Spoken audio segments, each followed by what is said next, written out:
8 দিনের একটা আন্দোলন শেষে হাইকোর্টের রায় অবশেষে রিট বাতিল করা হয়েছে যে ইশরাক হোসেনকে মেয়র হিসেবে শপথ পড়াতে অসুবিধা নেই, 26 তারিখের মধ্যে পড়াতে হবে বা পড়াতে পারবেন। এই অবস্থার কেন তৈরি হলো? আবার এই নির্বাচন কমিশন এখন যারা কাজ করছে, তারা গেজেট প্রকাশ করেছে, তারা এখন পর্যন্ত কোনো নির্বাচন অনুষ্ঠান করেনি। তাদের বিরুদ্ধে কথা বলছে এনসিপি, তারা বলছেন যে নির্বাচন কমিশন পুনর্গঠন করতে হবে। 3 জন উপদেষ্টার পদত্যাগ তারা দাবি করেছেন। ইশরাক হোসেন এই রায়ের পরে বলেছেন যে আমাদের আন্দোলন এখনো শেষ হয়নি, 2 জন উপদেষ্টাকে পদত্যাগ করিয়ে ঘরে ফিরব। এই বনাম বনাম খেলা কেন? ডক্টর ইউনূসের সরকার একটা ইন্টিরিয়াম গভর্নমেন্ট, আপনারা জানেন যে একটা নিরপেক্ষ সরকার। বাংলাদেশের সকল রাজনৈতিক শক্তি এবং বাংলাদেশের জনগণ আগামী দিনে একটি গণতন্ত্রের যে যাত্রা আমরা শুরু করছি, সেই যাত্রাটাকে অর্থবহ এবং মানুষের কাছে কার্যকরী করার জন্য এই সরকারকে দায়িত্ব দেওয়া হয়েছে। সুতরাং সকল মানুষের সমর্থন এই সরকারের প্রতি থাকবে, এটাই স্বাভাবিক। কিন্তু আমরা লক্ষ্য করছি তাদের কিছু কিছু কার্যক্রমে জনমত এবং রাজনৈতিক দলগুলির মধ্যে অসন্তোষ এবং একটা বিরূপ প্রতিক্রিয়া দেখা দিচ্ছে। বিশেষ করে আপনি দেখবেন, আমরা বলেছি যে বিশেষ করে বাংলাদেশ জাতীয়তাবাদী দলের পক্ষ থেকে আমরা বলেছি যে আগামী দিনে গণতন্ত্রের যাত্রায় আপনারা একটা সুনির্দিষ্ট রোডম্যাপ দেন যে কখন আপনারা কি করতে চান।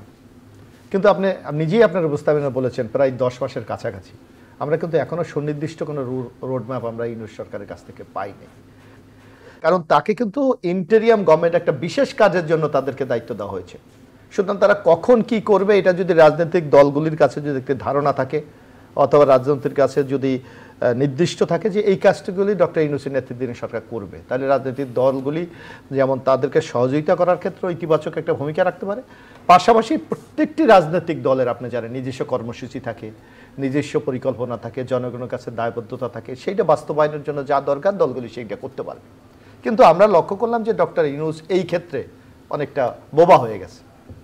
উনি মাঝে মাঝে বলেন যে ডিসেম্বর থেকে জুনের মধ্যে একটা নির্বাচন হবে।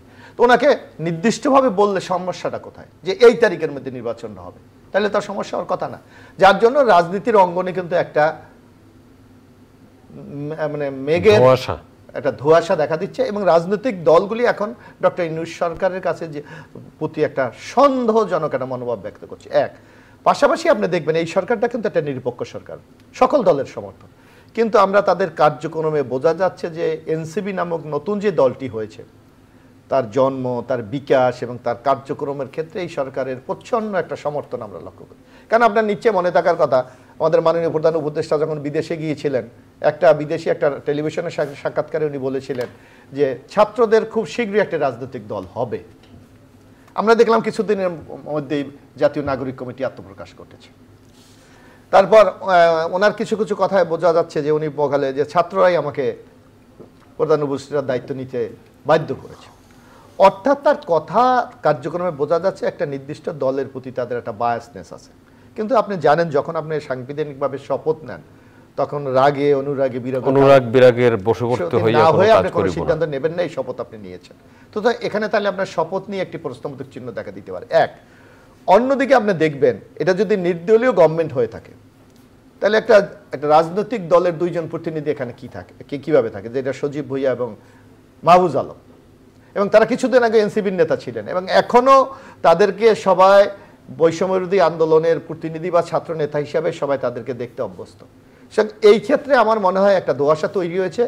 এই জন্য আপনার যে শিরোনাম আজকে বনাম টু বনাম বনাম, এর জন্যই সাধারণ মানুষের কাছে এই প্রশ্নগুলি দেখা দেয়। তারপর আপনি ইশরাক হোসেনের কথা বললেন, আপনি যদি আইনের শাসনে বিশ্বাস করেন, আপনি যদি সাংবিধানিক প্রতিষ্ঠানগুলিকে শক্তিশালী করতে চান, তাহলে তাদেরকে সেই কার্যক্রম করার মতো আপনার সেই সুযোগ আপনাকে দিতে হবে। আদালতের মধ্যে এখানে ইশরাক হোসেন জোর করে দিয়ে কিন্তু নগর ভবনের চেয়ারে বসেন নাই, উনি আদালতে দ্বারস্থ হয়েছেন। আদালত রায় দিয়েছে যে ইশরাক হোসেনকে, এই বিষয়ে সার্জিস আলম একটা ফেসবুক পোস্ট করেছে, আমি পরে আসছি, আপনি দেখবেন এটা বলা হচ্ছে তাকে মেয়র হিসেবে উনি বৈধ। নির্বাচন কমিশন সাংবিধানিক প্রতিষ্ঠান হিসাবে এটার জন্য তারা গেজেট তৈরি করেছে। সরকার, কারণ ইউনূস গভর্নমেন্ট একটা সরকার, তার যদি কোনো আপত্তি থাকতো এটা সে চেম্বার আদালতে যেতে পারতেন, সুপ্রিম কোর্টের আপিল বিভাগে যেতে পারতেন, কিন্তু সেদিকে কিন্তু তারা যায়নি। না গিয়ে তারা শপথ পড়ানো থেকে বিরত রয়েছে। অর্থাৎ তাদের যে শপথ নিয়েছে, আমরা মনে করি সেই শপথটাকে তারা